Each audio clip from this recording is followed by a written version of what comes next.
찬송하는 민족으로 만드셨습니다. 할렐루야.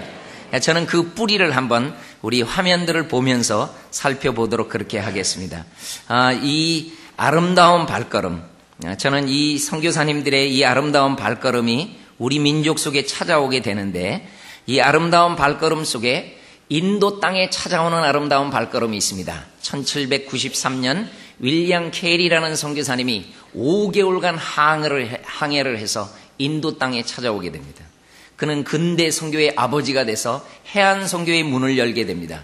그 뒤를 따라서 1807년에 모리슨이라는 선교사님이 중국 땅에 찾아오게 됩니다. 저 선교사님의 묘가 마카오에 있습니다. 한문으로 성경을 번역하고 그 번역된 성경책을 귀칠라프가 해안가를 다니면서 복음을 전하게 됩니다. 이 선교사님이 Chinese Evangelization Society라는 중국인 복음화 선교회를 만들어서 그 선교회 최초로 파송받은 사람이 22살 샹하이에 오는 허드슨 테일러 선교사였습니다. 이 선교사님이 우리가 해안가에만 거하면은 중국 내지 깊이 있는 사람들은 어떻게 복음을 듣습니까? 그러면서 산을 넘고 강을 건너서 그는 중국 내지 깊이 들어가서 차이나 인랜드 미션을 세워가지고 수많은 선교사님들이 중국 땅에서 사역을 하게 됩니다. 일본 땅도 1859년부터 선교사님들이 들어가서 사역을 합니다. 중국과 일본에서 사역하셨던 선교사님들이 한 미전도 종족을 발견하게 됩니다. 그 민족이 우리 민족이었습니다. 이 조선이라고 하는 민족을 발견하게 됩니다. 한 번도 복음을 들어보지 못하고 죽어가던 이 민족을 발견하고 이 선교사님들이 우리 민족에게 찾아오려고 했지만은 문이 굳게 닫혀 있습니다. 그런데 이 닫혀 있을 때도 선교사님 한 분이 우리나라에 들어오시더라고요. 그분이 귀칠라프라는 선교사였습니다. 1832년에 이분이 우리 민족에게 오셨는데 어떻게 해서 오시게 되는가 봤더니 해안가를 다니면서 중국 사람들에게 성경을 보급하면서 선교를 하다가 이분이 풍랑을 만나셨습니다. 그래서 이분이 1832년에 우리나라에 그 바람에 밀려가지고 오셨던 겁니다. 여러분, 이렇게 하는 선교를 선교학에서는 뭐라고 부르냐면은 저를 한 번만 따라서 해 주십시오. 비자발적인 선교. 그렇습니다. 우리 민족에 이렇게 와서 어떻게 해서든지 이분이 주기도문을 번역하고 감자 재배법을 알려주고 우리 민족 속에서 한문이 통한다는 정보를 줬을 때 중국 땅에서 자발적으로 우리 민족에게 찾아오는 선교사님이 있습니다. 그분이 1865년에 이 민족을 찾았던 로버트 토마스라는 선교사님이었습니다. 이분도 우리 민족에 거할 수 없게 되니까 중국 땅에 가서 열심히 조선어를 배운 다음에 1866년도에 제네럴 셔먼의 통역관으로 이 민족에게 찾아오게 됩니다. 그는 많은 한문 성경책을 이 땅에 가지고 왔습니다. 그가 도착한 땅이 평양 대동강이었습니다. 그러나 이 선교사님 평양 대동강에서 꿈도 이루어보지도 못하고 27의 나이로 목배임 당해서 순교하시고 맙니다. 저는 이 선교사님의 이 순교의 피와 더불어서 이 선교사님을 파송했던 영국의 웨일즈의 한호복 교회, 저는 이 교회를 가본 적이 있습니다. 이 토마스 선교사님 아버님이 이 교회 목회자였습니다. 그 교회 동판에는 뭐라고 적혀 있냐면은 우리 목사님의 차남이었던 로버트 토마스 선교사님이 중국 주재 선교사로 갔다가 조선민족을 발견한 후에 조선민족에게 찾아갔으나 27의 나이로 목배임 당해서 순교했다는 내용이었습니다. 이 교회는 우리 민족을 위해서 눈물로 기도해 줍니다. 하나님, 우리가 파송했던 선교사님의 순교의 피가 헛되지 않기 위해서 하나님이 이 민족에게, 놀라운 조선민족에게 복음의 역사를 베풀어 달라고 기도합니다. 그 기도의 응답으로 존 로스나 존 맥킨타이어나 이런 선교사님들이 중국 땅에 왔다가 토마스 선교사님의 순교의 피의 소식을 듣더니 우리 민족을 향해서 그들이 발걸음을 옮기게 됩니다. 그래서 우리 민족에게 찾아왔으나 여전히 외세에 대해서 문을 굳게 닫아놓고 있습니다. 그들은 우리나라 땅에 들어오지는 못해도 감사하게도 조선 사람들이 장사하러 오는 곳이 있었습니다. 그것이 바로 고려문이었는데 거기서 우리나라 말을 배우기 시작합니다. 그래서 기역, 니은, 디글, 리을 이렇게 우리 코리안 알파벳을 배우고요. 이분에게 언어를 가르쳐줬던 분이 평안북도 의주 출생했던 이응찬이라는 분이었기 때문에 이분에게 언어를 배우다 보니까 자동적으로 평안도 사투리로 배웁니다. 내래, 님자 뭐 이렇게 하면서 배웁니다. 이분들이 배웠던 이 문장을 봤더니 더 평안도 말로 더 우리한테 피부적으로 와닿더라고요. 너를 믿지 못하겠다. 어떻게 왔음마? 걸어왔음매? 맨니 길이 나갔마? 팔스보리 갔매? 다리 아파가디 못하겠다. 뭐 이렇게 하면서 내 와서 너를 맞아오 갔음매? 아주 어렵게 언어를 배워요. 왜 그런지 아십니까? 토마스 선교사님은 이 땅에 올 때 한문 성경책을 가져왔지만은 하나님, 우리는 이 민족에게 한글 성경책을 번역해 주기를 원합니다. 눈물로 기도하면서 10년 만에 이분이 우리나라의 신약 성경을 번역하게 돼요. 그래서 우리나라의 최초의 성경 번역은 존 로스 역이 나오게 됩니다. 그 겉표지를 봤더니 뭐라고 나왔냐면 예수 선교전서 이렇게 해가지고 나왔어요. 우리 민족의 중국의 로스 역이 가장 먼저 번역이 됩니다. 여러분, 일본의 신사유람단 수행원으로 찾아갔던 이수정 씨가요, 일본에서도 성경을 번역합니다. 마태, 마가, 누가, 요한 이 사복음서 중에 이분이 제일 먼저 번역한 복음서가 무슨 복음서인지 알아맞혀 보십시오. 무슨 복음서 같습니까? 저 마가 복음서입니다. 나는 저 마가가 젖들었을 알면 굉장히 기분 나쁘실 것 같아요. 그렇지만 이분이 성경을 거기에서 번역을 하고 선교사님들한테, 일본에 와 있던 선교사님들한테 이렇게 양쪽에서 성경을 번역하고 있는 것입니다. 저는 우리 민족을 위해서 많은 분들이 준비했다는 것을 알게 됐어요. 저는 이 민족에게 이 선교사를 보내달라고 이 일본 땅에 와 있던 자지 낙스라는 선교사님한테 이수정 씨가 부탁을 한 거예요. 우리 조선 땅에도 선교사를 좀 보내주세요. 그때 자지 낙스라는 선교사님이 쓴 글입니다. 우리 교회에서 3명만 이 조선 땅에 선교사로 보내주세요. 만약에 우리 교회에서 없으면 다른 교회에서라도 그 자원자를 찾아달라는 내용이었습니다. 저는 무엇을 보게 됐냐면요, 우리 민족에 대한 정보가 들려졌을 때 먼저 믿는 그리스도인들이 이 조선이라고 하는 민족에 대해서 반응을 보여주면 이 민족이 예수 믿는 것이고, 보여주지 않으면 이 민족은 예수를 못 믿었던 거예요. 저는 우리 한국 선교를 연구하다가 이 두 단어가 그렇게 가슴에 왔어요. 미전도 종족의 정보에 반응하는 그리스도인이 되어야 된다.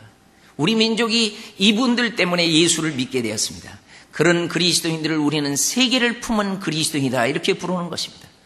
저와 여러분들이 다 세계를 가슴에 품은 그리스도인이 되기를 바랍니다.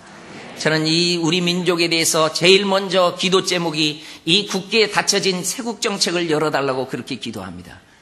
그 많은 분들이 이 기도의 정보를 듣고 우리 민족을 위해서 기도합니다. 이 기도의 응답이 1882년에 열려지게 되는데 한미 수호조약이 체결됩니다. 미국이 고맙다고 미국을 견학시켜줍니다. 그 견학했던 팀을 우리는 견미단이라고 불렀는데, 이 견미단 일행이 이 샌프란시스코에 가가지고요, 기차를 타고 워싱턴 쪽으로 가는데 기차 안에 탔던 사람들이 우리 민족을 보고 웃음을 참지 못하는 분이 많이 있어요. 왜 그런가 봤더니 이 견미단 일행이 이 모습 이대로 가셨어요. 그런데 우리 민족을 보고 가슴이 뛰는 분들이 있더라고요. 그냥 우리 민족을 지나치는 것이 아니라 기차 안에서 우리 민족을 보고 가슴이 뛰는 분들이 있어요.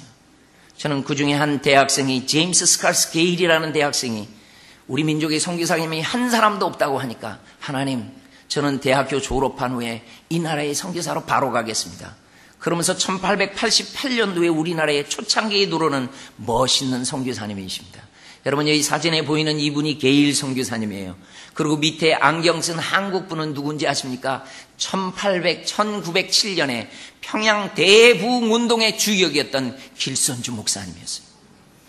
왜 이분들하고 사진을 찍었는가 봤더니 게일 선교사님의 자녀 중에 하나가 길선주 목사님한테 유아 세례를 받고 기념사진을 찍은 거예요.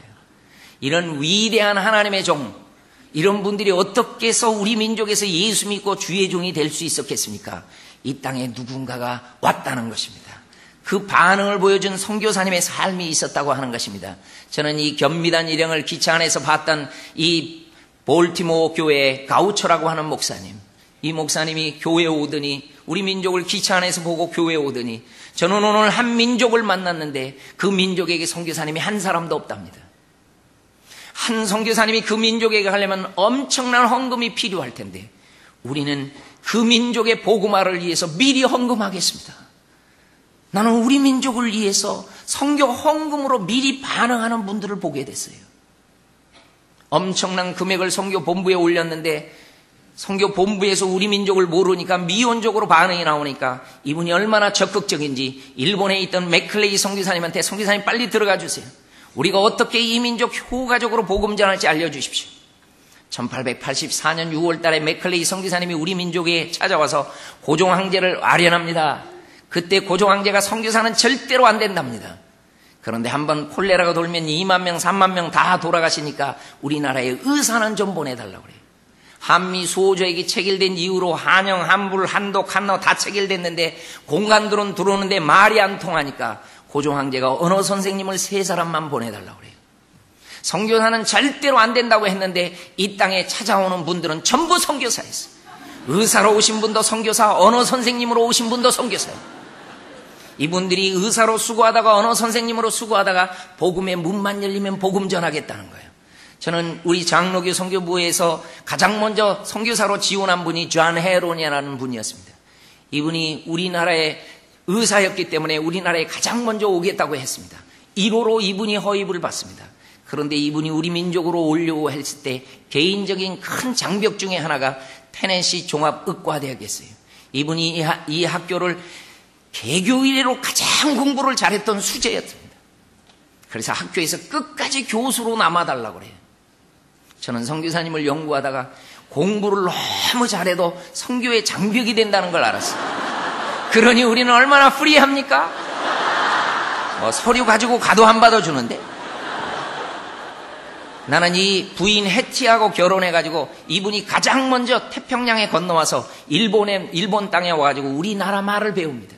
우리 글을 배웁니다. 이분이 수재였기 때문에 우리 글을 배우다가 정말 감동을 받아요. 어쩜 이렇게 멋있는 글이 있을까? 어쩜 이렇게 꼬꼬대 깨깨 꿀꿀 이런 것까지 다 쓸 수 있는.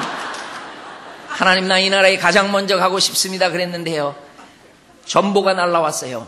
그 전보가 뭐냐면 조선에 난리가 일어났다는 거예요. 그게 김옥균의 갑신정변이었습니다. 그래서 이분이 일본 땅에 머물러 있는데 그 나중에 파송받았던 언더우드 아펜젤라 선교사님이 우리나라에 먼저 와버린 거예요. 존 헤론 선교사님이요, 이거 사실 알고 바로 뒷배로 옵니다. 이분이요, 이 헌해탄을 건너서 저 남해안으로 해서요, 저쪽 인천까지 오는 데만 저 길이 3일이나 걸렸으니 이 막막한 태평양을 어떻게 건넜겠습니까?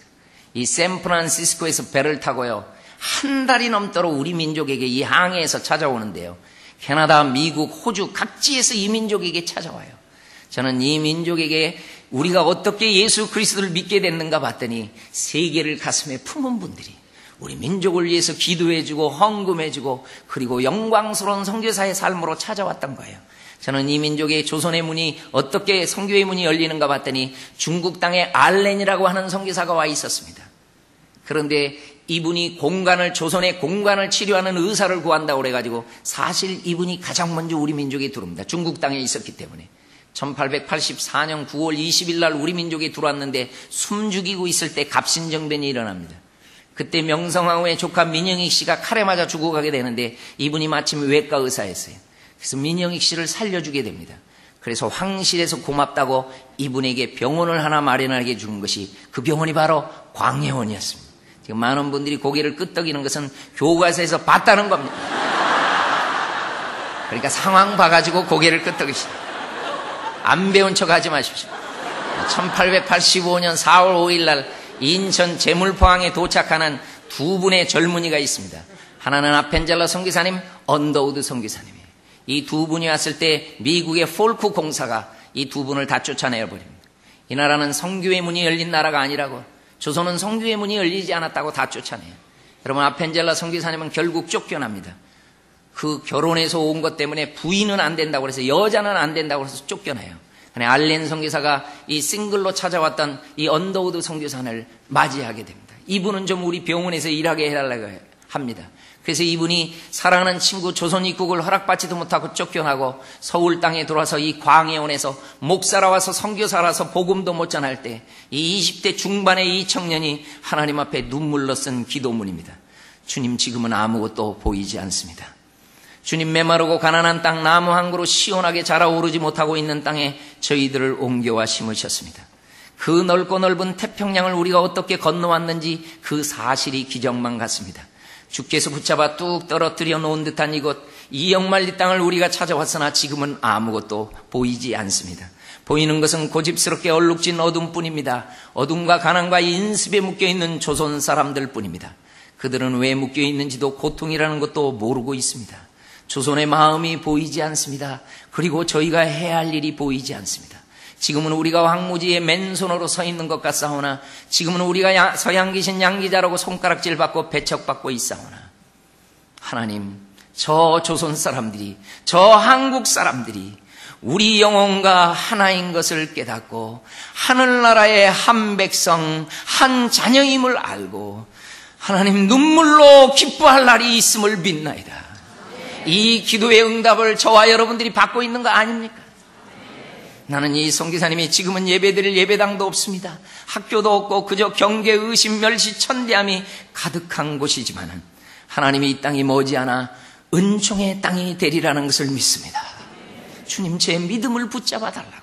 하나님은 이 기도를 외면하지 않았습니다. 존 헤론 선교사님이 들어오면서 언더우드하고 나이도 같았고 이 선교사님들이 굉장히 복음의 열정을 가지고 있었습니다. 그래서 알렌 선교사가 광해은을 맡고 있던 알렌 선교사가 미국으로 들어가신 다음에 이 광해은 이름이 제중원으로 바뀌게 되는데요. 이 제중원에서 존 헤론 선교사님이 우리 민족의 원장님이 되시고 고종 황제의 시의가 되시고 우리 한국 초창기에 이 혁혁한 공을 세웠던 존 헤론 선교사님, 참 안타깝게도 이 선교사님 이 땅에 오신 지 5년 만에 1890년 7월 달에 이 선교사님 풍토병으로 쓰러지고 맙니다. 그때 이분의 마지막 유언이 뭐냐면 나랑 병원에서 일했던 조선 사람들을 좀 불러달라고 합니다. 그 조선 사람들이 오니까 눈물로 십자가의 복음을 전하고 이 선교사님 하나님 앞에 부르심을 받습니다. 동료 선교사님들이 고종 황제에게 찾아가서 우리 선교사님을 묻을 수 있는 땅을 달라고 합니다. 그때 허락한 땅이 서울 합정동의 선교사님 묘였던 것입니다. 이 선교사님 때문에 한 분, 두 분 이렇게 이 땅에 선교사님들이 묻히게 됩니다. 저는 언더우드 선교사님이 사랑하는 친구를 그 양화진 선교사님 묘에 묻고 나서 눈물로 안식년을 찾아가서 우리 존 헤론 선교사님을 대신해서 이 병원을 섬길 수 있는 의사가 필요합니다. 그때 반응했던 선교사가 에비슨이라는 분이었습니다. 이분이 우리 민족에게 와서 제중원을 섬길 때 너무 환자가 많고 병원은 좁으니까 미국 땅에 건너가서 우리 한국 땅에 병원을 하나만 세워달라고 그래요. 그때 반응했던 분이 세브란스라는 분이었습니다. 이분이 엄청난 기금을 도와줘가지고 이 기금으로 서울역 앞에 땅을 다 사고 거기에 초연대식 건물을 짓게 됩니다. 그래서 이 병원을 도와주신 분의 이름으로 이 병원 이름을 짓습니다. 그럼 무슨 병원이 되는 겁니까? 그래서 세브란스 병원이 되는 것입니다. 여기에 세브란스 의대를 시작하십니다. 선교사님들이 이 땅에 찾아왔을 때 교회를 못하게 하니까 언더우드 선교사님 고아원을 합니다. 그 고아원생들이 크면서 경신이라는 학교가 세워지게 되고 애니 앨러스 선교사님에 의해서 정신이라는 학교가 세워지게 되고 메리 스크랜턴 선교사님 이분에 의해서 이화 학당이 세워지게 되고 아펜젤라 선교사님에 의해서는 배제 학당이 세워지게 됩니다. 그래서 선교사님들이 이 학생들이 크니까 대학을 세우기로 결정합니다. 그 대학이 조선 크리스찬 칼리지였습니다. 이 조선 크리스찬 칼리지의 한국 이름이 연희전문대였어요. 이 연희전문대를 맡고 있던 분은 언더우드 선교사님이었는데 이 언더우드 선교사님이 하나님 앞에 부르심을 받고 나니까 에비슨 선교사님이 세브란스 병원에 해야지 의대에 해야지 연희전문대까지 맡게 됐어요. 그래서 이 두 학교를 병합하려고 지금의 신촌에 땅을 다 사가지고 스팀슨 관을 짓고 언더우드 관을 짓고 아펜젤라 관을 지어가지고 이 두 학교를 병합합니다. 연희의 연자를 땁니다. 세브란스 대학의 세자를 땁니다. 그럼 무슨 대 되는 것입니까? 그래서 연세대 되는 거예요. 연세대하고 관계 있는 분이 있죠. 저는 중학교 학생이 손드는 것도 봤어요. 너는 왜 손드냐 그랬더니 자기 연세우유 먹는데요. 그래서 의미를 알고 먹어라, 의미를. 여러분, 이 언더우드 선교사님이 북쪽에 올라가서 수많은 선교사님들을 미국 북장로교에서 발굴을 하게 됩니다. 그런데 이분이 남쪽에 내려갔을 때는 호남 지역을 가슴에 품고 갑니다. 미국 남장로교회에서는요, 호남 지역으로 갈 수 있는 선교사가 일어나기를 기도하고 내려갔어요. 그때 이 7명의 선교사님들이 우리를 호남 지역으로 보내달라고 그랬습니다. 그런데 이 선교사님을 보낼 수 있는 돈이 없다고 미국 남장로교에서 못 보낸다는 것입니다. 아니, 그 지역 사람들은 단 한 번도 복음을 못 듣고 죽어가고 있는데 이 7명의 선교사님이 간다는데도 못 보냅니까? 그때 언더우드 선교사님의 형님이 존 토마스 언더우드라는 분이 그 형님이 그 얘기를 듣다가 동생아 내가 도울게. 여러분, 언더우드 선교사님은 도울 수 있는 그 여력이 있었습니다. 왜냐하면 자기 동생을 이 땅에 보내놓고 기도하고 후원하다가 하나님이 축복을 주셨는데 그 당시에 타이핑 언더우드 타자기가 나오기 시작했습니다. 이 언더우드 타자기를 발명한 거예요. 그 전에는 뭐라고 치는지도 모르고 쳤던 그런 블라인딩 시스템 이 타이핑이었답니다. 그런데 이분에 의해서 이렇게 톡 치면 보이는 이런 타자기가 발명되니까 엄청나게 사업의 축복을 받았어요. 이분이 2억 4,500만 원을 다 투자해서 7명을 다 보내요. 만불이 그 정도 됐는데 100만 불 이상이 우리 민족으로 후원하더라고요. 엄청난 이 후원금이 왔어요. 나는 이 선교사님들이 그 장벽을 넘고 돈이 없으면 기도합니다. 우리를 보내달라고 기도하고 결국 이 장벽을 넘어서 서울 땅에 1892년에 도착해가지고 이분들이 우리나라 말을 배웁니다. 그리고 선교사님, 선배 선교사님을 따라다니면서 선교 실습도 합니다. 이분들이 우리 언어를 배울 때, 우리가 영어 배울 때 가장 혼동되는 단어가 키친, 치킨 이런 거 막 혼동되는. 이 선교사님들도 우리 민족에 와서 우리 말 배울 때 정말 혼동되는 단어가 있었대요. 그 단어가 생선하고 선생이 그렇게 혼동돼. 생선 선생이 그렇게 혼동돼가지고 선생님한테 생선님 이렇게 부르기도 하고 생선님 선생 드세요 그러면 큰일 나지 않습니까? 이분들이 호남 지역을 다 탐방하고요. 그리고서 이 1894년에 전주 땅에 입성하는데 이 7명의 선교사님 가운데는 의사가 없었어요. 그때 전주 땅에 여의사 한 분이 입성하게 됩니다. 그래서 이분에 의해서 병원 사역이 시작하면서 그 병원 이름이 전주 예수병원이 되는 거예요.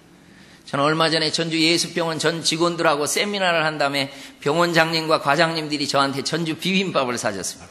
밥 먹으면서 제가요 하나 궁금해서 물어봤어요. 아니 왜 예수병원이라고 이름 지었어요? 이거 참 누가 졌어요? 참 특이한데요. 그랬더니 자기들이 안 졌대요. 그럼 누가 졌어요? 그래 선교사님이 졌어요. 그랬더니 아니 선교사님도 그렇게 안 졌대요. 선교사님이 뭐라고 이 병원 이름을 지었냐면 프레스비터리언 메디칼 센터라고 졌답니다. 그걸 우리 조선 사람들이 그게 프레스비터리언 메디칼 센터가 발음이 됩니까? 그 당시에.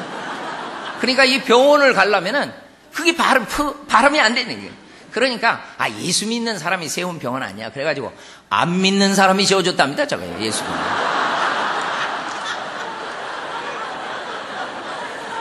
이 전주 예수병원 밑에 신흥고등학교 기전여고가 있습니다. 선교사님들이 이렇게 초가집에서 학교를 시작합니다. 여러분 이 기전여고 학생들이 선교사님과 함께 예배드리러 가는 모습입니다. 혹시 저 줄에 서 있었던 분 계셔요? 누가 저 줄에 서 있겠어요? 여러분, 여러분의 가정이 3대다 4대다 이런 가정은요 정말 축복받은 가정이에요. 이 초창기에 하나님의 복음을 믿었던 여러분 그런 가정이 있으면 한번 그 뿌리를 한번 좀 연구해 보십시오. 정말 얼마나 하나님께서 우리를 사랑하셨는지 알게 될 것입니다. 저는 전킨이라는 이 선교사님이 그렇게 군산과 전주와 전북 지역 일대를 그렇게 복음을 가지고 다니면서 사역을 했는데 이 선교사님이 순교하게 되니까 우리 한국 분들이나 동료 선교사들이 우리는 전킨 선교사님을 잊을 수 없다고, 우리 못 잊겠다고. 그래서 전킨을 기념한다는 뜻에서 이 학교 이름이 기전으로 바뀌게 되는 거예요. 기전이라고 하는 것은 전킨을 기념한다는 뜻입니다. 저는 이 기전여고의 교장 선생님으로 오셨던 한미성 선교사님, 아주 한국 이름을 가지고 예쁜 선교사님들이 우리 민족을 사역을 합니다. 이 선교사님은 나은이라는 이름을 가지고 사역을 합니다. 또 이 선교사님은 공정순이라는 이름을 가지고 사역을 합니다. 저는 이 선교사님을 딱 보는 순간에 뭐 영화배우 같으시다 그런 마음을 느꼈어요. 저는 선교 동원 사역을 많이 하다 보니까 젊은이들을 많이 만나는데 요즘 젊은 자매들 가운데 이런 얘기하는 자매도 있어요. 자기는 얼굴이 너무 곱상하고 너무 예쁘고 그래가지고 선교지에 가기는 뭐 부적합하다나? 아이고 이 선교사님 앞에서 그 말이 나옵니까? 여러분 제발 아무 장벽도 없다고 좀 얘기 좀 해주십시오.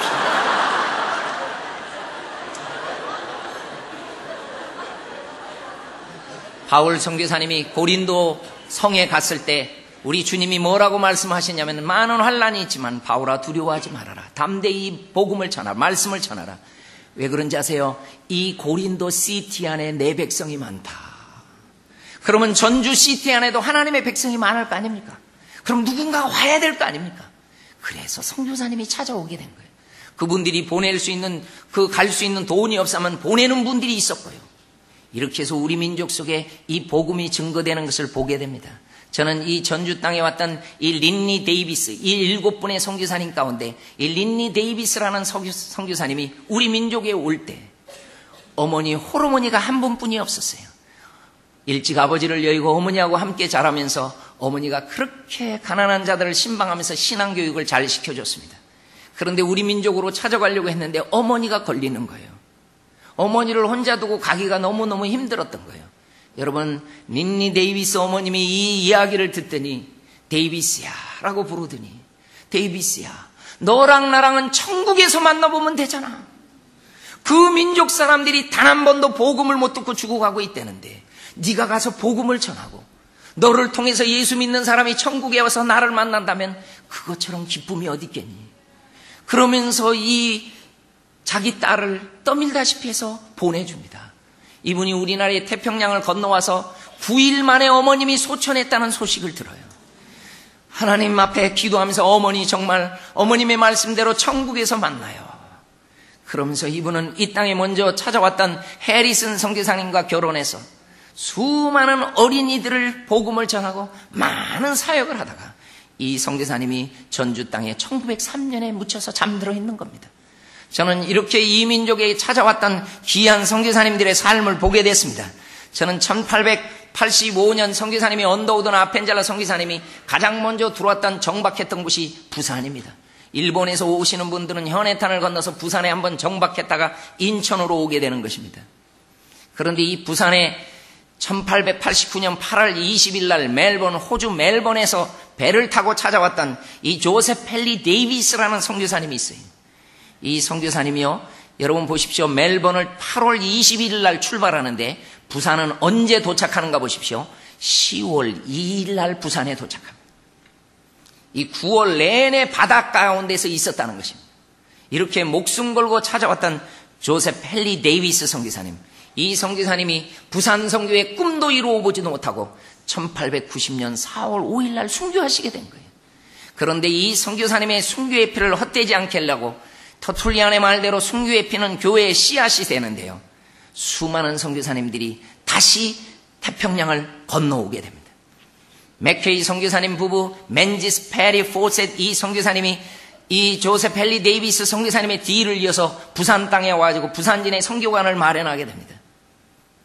그러면서 이분들이 호주라고 하는 나라는 태양의 나라예요. 따뜻한 나라입니다. 이 엄동설안을 이 부산 땅에서 겨울을 보내게 됩니다. 그러면서 수많은 분들이, 호주 선교사님들이 경남 지역에 와서 사역을 하게 됩니다. 부산에 부산진 선교 지부를 만듭니다. 그리고 그 일대를 다 복음을 전합니다. 진주 지부를 1905년에 세워서 그 일대를 다 복음을 전합니다. 마산 스테이션이 세워지면서 그 일대를 다 복음을 전합니다. 통영 지부가 세워지면서 다 그 일대를 복음을 전하고, 거창 지부가 세워지면서 그 일대를 다 복음을 전합니다. 그래서 많은 분들이, 호주에서 오신 선교사님들이 경남 지역을 책임지게 됩니다. 우리나라에 오신 선교사님들은요, 이중 투자를 하지 않습니다. 그래서 경남 지역은 호주 장로교가 맡고, 경북 지역은 미국 북장로교가 맡고, 호남 지역은 미국 남장로교가 맡고, 이 중부 지역은 감리교에게 다 맡기고, 그 추운도 함경도나 이런 추운 데는 카나다에서 오신 선교사님들을 다 보내줘요. 추위에 잘 견디니. 이런 것까지 다 배려를 해서 지역마다 한 사람도 복음을 듣지 않은 사람이 없도록 선교사님들이 멋진 선교 전략이 있었어요. 저는 이 선교사님 진주에 찾아온 아름다운 발걸음을 봤는데 1918년에 여의사 한 분이 오는데 조셉 펠리 데이비스하고 이분의 라스트 네임 이름이 같아요. 그리고 이분의 언니도 이분은 진주 배돈병원에서 사역을 하고, 언니도 부산에서 이 일신여학교에서 교사로 섬겼던, 30년이 넘도록 이 민족을 섬겼던 이 두 분들이 누군가 봤더니 부산 땅에 1890년 4월 5일 날 순교의 피를 흘렸던 그분들의 조카들이었어요. 그는 자기의 삼촌의 순교의 소식을 듣고 어렸을 때 가슴을 품었던 것입니다. 하나님, 우리 삼촌의 순교의 뒤를 이어서 저희들이 꼭 저 민족을 섬기겠습니다. 그리고 이 땅에 찾아왔던 이 아름다운 발걸음들, 저는 윌리엄 베얼드라고 하는 선교사님이 부산의 초량교회를 개척하게 됩니다. 이 선교사님이 40년이 넘도록 이 민족을 섬기게 됩니다. 그래서 호주에 있는 분들이 많이 부산에 오니까 이 선교사님이 나는 한 번도 복음을 못 들어본 지역으로 가야 되겠다. 그래가지고 이분이 경상북도를 이분이 쭉 탐방을 하게 됩니다. 동네로 걸어와서 밀양을 거쳐서 팔조령을 넘어가지고 청도로 해가지고 대구로 해가지고 이분이 저 위 상주로 해서 안동 땅까지 밑에 의성으로, 신령으로, 영천으로, 경주로, 울산으로 쭉 내려오게 됩니다. 이 선교사님들이 1차 이 윌리엄 베럴드가 경상도 전도 여행길을 마치고 나서요, 이 선교사님이 결심합니다. 코리아 인랜드 미션을 허락해달래요.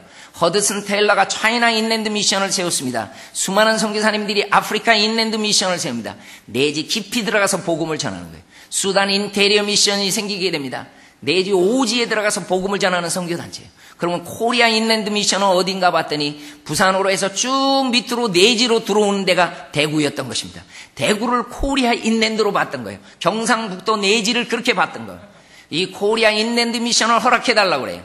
여러분, 허락받습니다. 그래가지고 이분이 대구 땅으로 이사 옵니다. 1896년에 다 대구로 이사 와서 지금 이 대구 제일교회 옛날 건물인데요, 여기에서 정환식 씨 집을 사가지고 사역을 감당하게 됩니다. 이 선교사님들이 우리 민족에서 사역을 할 때 이 에듀케이셔널 어드바이저로 전 한국 교육 담당 선교사로 발령을 내는 바람에 이분이 서울로 올라가가지고 그리고 평양에 가서 이 선교사님에 의해서 숭실 학당이 세워지게 됩니다. 그것이 바로 숭실 대학교까지 이어지게 되는 것입니다.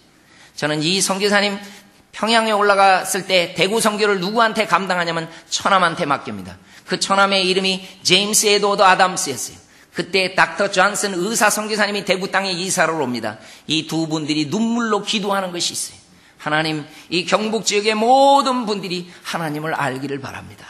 이렇게 눈물로 기도하고 에드워드 이 아담스 선교사님이 기도회가 끝난 다음에 존슨 선교사님한테 물어봅니다. 존슨, 자네 혹시 우리랑 함께 일할 수 있는 사역자 지금 생각나는 사람 없나? 우리가 어떻게 이 두 가정이 저 안동 윗지역까지 다 만나? 그래서 눈물로 기도하다가 존슨, 우리랑 함께 사역할 수 있는 사역자 없나? 존슨이요, 기도 끝난 다음에 생각나는 사람이 있대요. 누군가 그랬더니 우리 엄마의 그 친구의 아들이 생각난다. 그러니까 엄마의 친구의 아들이 생각나요. 그래? 한 번도 본 적은 없대요. 그럼 엄마한테 편지하게. 그래가지고요, 엄마한테 편지해가지고 이분의 주소 좀 알려달라고. 여러분, 이분의 이름은 무르원이었어요. 무르원. 이 선교사님은 다른 지역에 다른 선교지로 가려고 하는데 길이 다 막혔어요. 그래서 어느 날 하나님 앞에 간절히 기도하는데 이 무르원 선교사님에게 하나님이 누구를 생각나게 해주냐면 엄마의 친구의 아들이 한국 간 게 생각나요. 그래가지고 존슨 엄마한테 편지를 보냈어요. 여러분, 존슨 엄마는 같은 날 2통의 편지를 받았어요. 이 이야기를 들었던 이 불우원 선교사님이 그대로 무릎을 꿇어버려요. 하나님, 나를 한국 땅에 부르신 것을 믿습니다. 특별히 나를 경북 지역으로 부르신 것을 믿습니다. 그래서 이 경북 지역에 이분이 1899년 10월 26일 날 도착해가지고 이 대구 선교의 3인방 중에 한 사람이 됩니다. 아담스 존슨 불우원.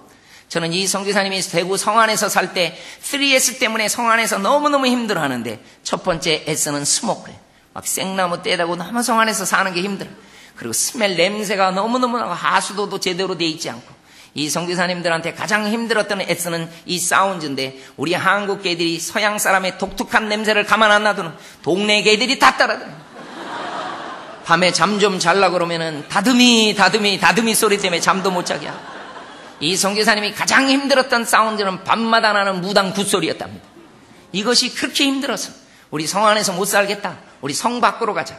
그래가지고 관리한테 찾아가서 우리 성 밖에 땅을 사러 왔다 그러니까 관리가 너무 좋아하는 거예요. 이 코쟁이들이 뭘 모르는구나. 여러분, 그 땅은 사람들이 시신을 막 묻어가지고요, 귀신 나온다고 다니지도 않는 땅을 이 선교사님이 사러 왔을 때 관리는요 너무 좋았던 거예요. 그래서 이걸 싸게 팔았어요. 그런데 그 땅을 정말 욕심냈던 분은 천주교 신부였답니다. 이분은 천주교 신부는 살려고 그러면은 그 천주교에는 신도, 양반 신도가 몇 명 있어가지고 수염 쓰다듬으면서 저 땅 왜 삽니까? 버려진 땅 뭐하러 삽니까? 그래가지고 반대가지고 못 샀답니다. 그런데 우리 개신교 선교사님은 성도가 하나도 없어서 샀어요. 여러분, 대구에 가면은 여기를 꼭 한번 가보십시오. 이 선교 박물관으로 되어 있습니다. 뒤에 대구 제일교회가 보이죠? 지금 대구 제일교회 밑으로 신명여고가 있습니다. 선교사님이 세운 학교입니다. 그리고 뒤에 바로 동산병원이 있습니다. 동산병원 건너편에 개성학교가 있습니다. 선교사님들이 개성과 신명여고 학생들이 크니까 대구 땅에도 대학을 세웁니다. 그 대학이 계명대학이에요. 저는 이 뿌리를 보다가, 야, 참 이렇게 우리 민족이 복음화가 되는구나. 존슨 선교사님은 안식년자 갔다가 돌아오면서 계량용 사과를 가지고 옵니다. 저 사과나무가 100년 된 사과나무였어요. 경상도 지역의 사과나무를 이렇게 심다 보니까 여러분, 그래서 대구에 무슨 미인이 들려와요? 사과 미인이 들려요. 저는 다른 데 가서도 이 강의를 할 때 꼭 물어봅니다. 대구 분인 계십니까? 이게 물어보려고 해가지고 이 미인이 없으면 못 물어봐요. 그런데 우리 사랑의 교회는 드디어 물어볼 수가 있었어요. 여러분, 대구 분들 우습게 보지 마십시오. 그래 괜히 미인이 된 게 아닙니다, 여러분. 저는 이 선교사님 아담스 닐 딕이라는 선교사님이 이 민족을 참 멋지게 섬겨 나가다가 1909년에 가장 먼저 대구 땅에 잠들으시. 마르타 스코트 이 선교사님, 부러운 선교사님 부인 신명력을 세웠던 선교사님도 우리 민족에서 이 하나의 미랄로 순교로서 대구 땅에 잠들었습니다.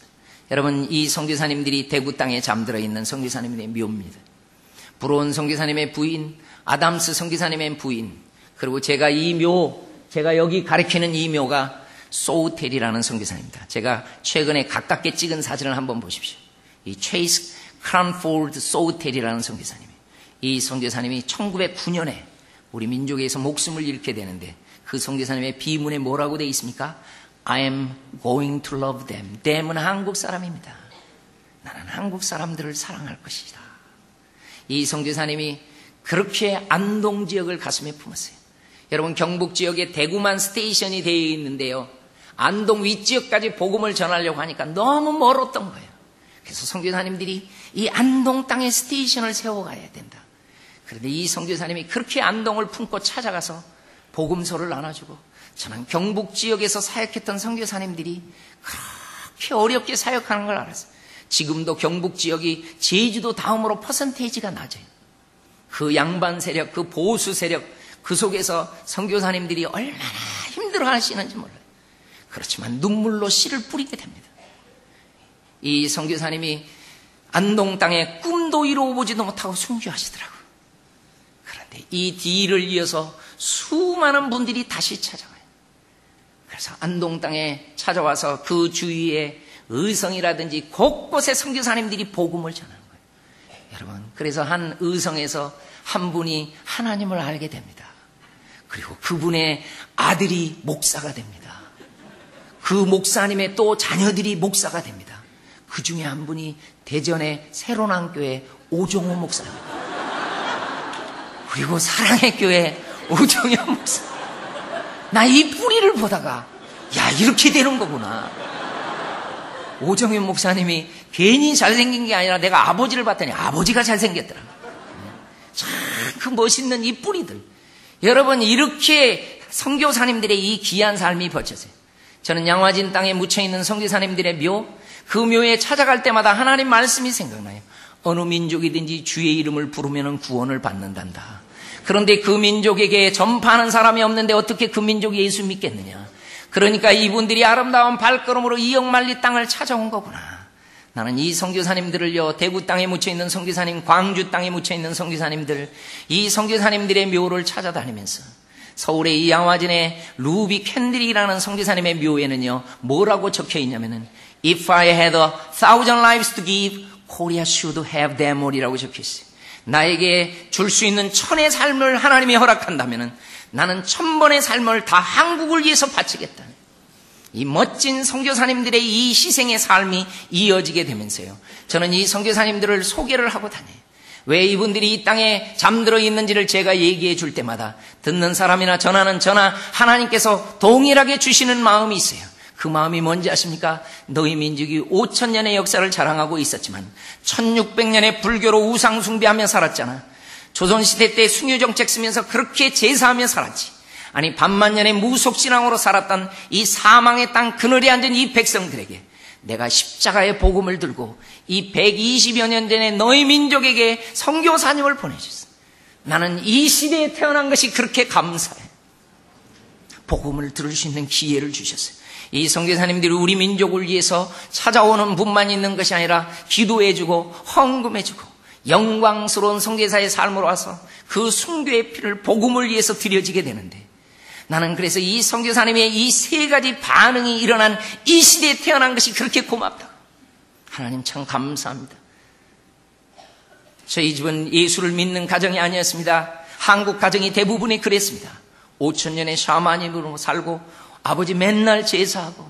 근데 제가 초등학교 5학년 때 저는 효자동에 살았었는데 한 교회를 갔는데 이 교회를 캠벨이라는 선교사님이 있었어요. 남편을 잃고 자녀들을 다 잃고 중년에 혼자 남아가지고 배화역을 세우고 종교교회를 세우시고 자교교회를 세우시고, 내가 내 시대에 난생 처음으로 교회를 가보는데 무엇이 고마웠냐면 내 시대는 선교사님이 들어온 다음이었구나. 우리나라에 이 숭배의 피가 흘려진 다음에 수많은 분들이 우리 민족을 위해서 헌금해주고 기도해줘서 이 총체적인 선교의 열매가 바로 우리들이었구나.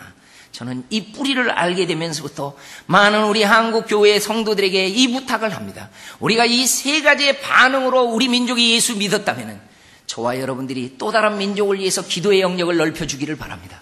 선교 헌금의 영역을 넓혀주기를 바랍니다. 영광스러운 선교사의 삶으로 반응해서 또 다른 민족이 우리 민족처럼 하나님 앞에 돌아올 수 있기를 바랍니다. 여러분, 이 시간에 잠깐 눈을 감습니다. 하나님 앞에 같이 기도할 때 우리 반주자님이 201장 찬송을 좀 반주해 주실 때 저와 여러분들은 하나님 앞에 좀 감사의 기도를 드렸으면 좋겠습니다. 5,000년 동안 하나님 없이 살던 이 민족, 1600년의 불교로 우상 숭배하던 우리 가족들, 500년의 제사로 말미암아서 유교 때문에 그렇게 제사하며 살던 이 민족에게 120여 년의 선교사님을 보내주셔서 감사하다고 기도해 주십시오. 이 짧은 기독교 역사 가운데 하나님이 우리 가정 예수 믿게 해주셔서 감사하다고 기도해 주십시오. 우리에게 복음을 들을 수 있는 기회를 주신 이 하나님 앞에 감사를 드시고 우리도 이 기회를 또 다른 민족에게 주면서 살 수 있는 민족 되게 해달라고 우리 다 같이 통성으로 기도하시겠습니다. 살아계신 우리 하나님 아버지, 주님의 은혜를 참으로 감사를 드립니다. 하나님, 우리가 어떻게 하나님의 복음을 듣게 되었는지, 어떻게 이 사랑을 알게 되었는지, 그 은혜가 어디에서부터 오게 되었는지 하나님이여 깨닫게 해주셔서 참으로 감사를 드립니다. 이 은혜가 이렇게 우리 속에 찾아오게 되었다면 단 한 번도 하나님의 복음을 듣지 못하고 죽어가는 또 다른 민족을 향한 아름다운 반응이 우리를 통해서 일어나게 도와주시옵소서. 하나님 감사합니다. 우리가 예수 그리스도를 믿을 수 있는 귀한 은혜를 주심을